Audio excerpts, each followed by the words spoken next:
The Gibson SG is probably one of the most recognizable guitars there's ever been, but that doesn't mean they're perfect. These guitars have a lot of pros and a lot of cons, so let's talk about them. Now before I really want to get this video started, I just want to introduce what guitar I'll be discussing and using for this video, and it is my 2019 Gibson SG Standard. This guitar is great. I talked a little bit about it in my last video, which I'll link up in whatever corner it'll be in. I actually saved up pretty much everything I had in order to buy this guitar. My parents actually helped out a little bit when my birthday came around, so that's how I was able to get this guitar a little over a year ago today. Actually, May 21st. I believe it's the... oh god, what day is today? Today's the 27th. Another little message is the fact that each one of these pros and cons is very subjective. Some of the cons I'll go over are actually things that I enjoy about the guitar, and some of the pros about the guitar are some things that I don't enjoy about the guitar. Now this video won't really have a particular order, so let's just start from the top. Pro number one is the fact that, well, they just look great. Now of course this is subjective, but I'm pretty sure you'd be able to find a Gibson SG that you like. Gibson has made so many different color options and finish options, you know, different types of tops. They have ones with maple tops, different carves. There's so many different options that you get. Well, now that the obvious pro is out of the way, let's get on to some of the others. The next pro we have is just the fact that these things are so easy to use. They're a very simple guitar and they're really easy to play. A lot of people don't like Les Pauls because they kind of fight you back. This guitar is kind of like a PRS in the way that it just plays. You don't have to fight it too much. It's great for that. You know, these guitars are really simple. It's, you know, it's got 2 tones, 2 volumes, 3-way selector switch, 2 pickups. That's it. That's an SG right here. It's so simple. That actually kind of leads me to my first con about this guitar, and that's the fact that it's kind of a one-trick pony. You can really record country with anything, so let's get that out of here. But this guitar, their pickups aren't super high output, so they're not the best for metal, but they are amazing at rock and roll. That's kind of my first example of one of the cons that I actually like about this guitar. I like one-trick pony guitars. That way it means I could buy more and have, you know, a reason to buy more. That's why I'm not a gigantic fan of PRS, as I like guitars that do their own job, and PRSs are just great at everything. So if you could just stop being so good, that would be great. The next pro we have about the Gibson SG is the fact that these things are so comfortable. They're very thin, very light guitars. If that's what you like, and you like a light guitar that's not going to slow you down much, and you like to run around stage and not get tired, these things are great for that. Now let's get one of the most obvious cons out of the way, and that is Headstock Dive. These guitars, because they are so light, the headstock likes to plunge to the ground, and it's very scary because the body is so light, they're not balanced the best. So playing standing up with this thing is kind of annoying sometimes, it's kind of a pain, and especially if you don't have like a super grippy strap, it's not great. Another bad thing about the Headstock Dive is the fact that you kind of have to hold the neck up. As a guitar player, you want your hands to be free so you're able to float around the fretboard with no problems.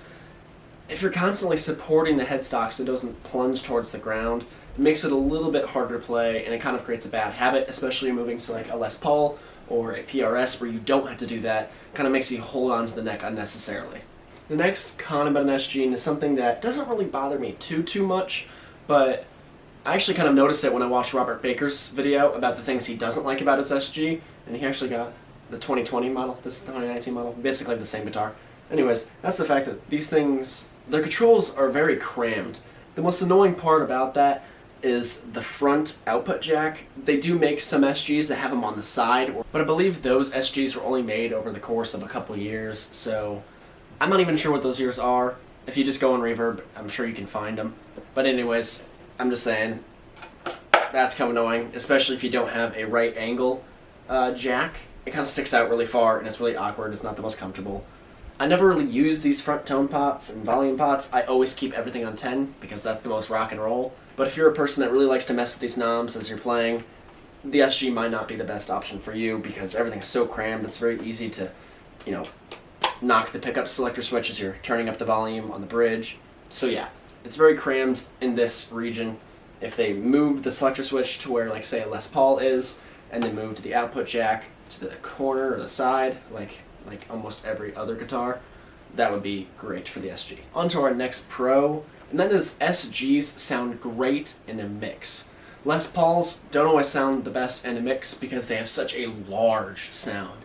They have a lot of low end and a lot of high end. This guitar is a much more balanced guitar when it comes to the frequencies. So that makes them sound really good in the mix. They don't really dominate anything, and yet they stand out in their own way, which is great. A lot of guitarists will actually just record with an SG over something like a Les Paul, even though, say, a Les Paul is, like, say, their favorite guitar. They'll record the SG just because in a mix they sound a little bit better. They're a lot easier to tame down. And I'm sure a lot of you guys knew this is going to be brought up at some point in this video, and that is Gibson's notorious tuning stability. Personally, I've never had a problem with it on any of the Gibsons I've ever played or owned, but that's just me. But I know a lot of other people have, so kind of weigh your options. If you just get a bad vibe from Gibson's tuning stability, just don't get one. It's okay. But you should probably get one, they're really cool. Now this next con won't really be a huge issue on a lot of other SGs, depending on what finish you have, but this one is a Fingerprint Magnet, and that is so annoying. I think that has to do with the glossy finish it has, and one of the playability downsides is the fact that the neck will get really sticky, especially as your hands get a little sweaty, and that is so annoying. That is by far my least favorite thing about this guitar. That made me so discouraged whenever I was playing, to the fact that I actually kind of considered selling this guitar, just because every time I'd get a little bit sweaty, a little bit hot in my room. I live in Virginia, it's hot down here. The neck would get sticky, and it was harder to play, and that bothered me so much. Now, it doesn't really bother me anymore. I've kind of gotten used to it, and especially the more you play it, the less bad it gets, because the finish kind of breaks in, which is great. So if you buy one of these things brand new, you're probably going to run into that issue, and that is very annoying, and I will tell you that. It's so annoying. The last pro I have is these things, for a Gibson, are fairly affordable. Yeah, in my opinion, especially for a Gibson guitar, these things have a really good value. This thing is only $1,500. Now, yes, that's expensive, and I say only $1,500. But like I said, for a Gibson, that really isn't too bad. If you want to spend $1,000 more, you can get a Les Paul standard. Is that really worth it? I actually like Les Pauls more than SGs, so it's worth it to me, but that really just boils down to whatever's worth it for you, whatever your price range is. I think these things are a great value if you like SGs. And that kind of brings me to my closing remarks, and that is an SG for you? Well, it really just boils down to whether you like SGs or not. This thing doesn't have too many cons to it, but it's also just a very simple guitar. So if you don't dig SGs, then don't get one. I highly recommend trying an SG though, because even if you're not a fan, you play one of them and it might just change your mind. So yeah, I think that wraps it up. I think I covered everything. So, thank you guys for watching. Is an SG for you? I don't know. It is for me. I love this guitar. Anyways, thank you guys for watching, and I'll see you in my next video.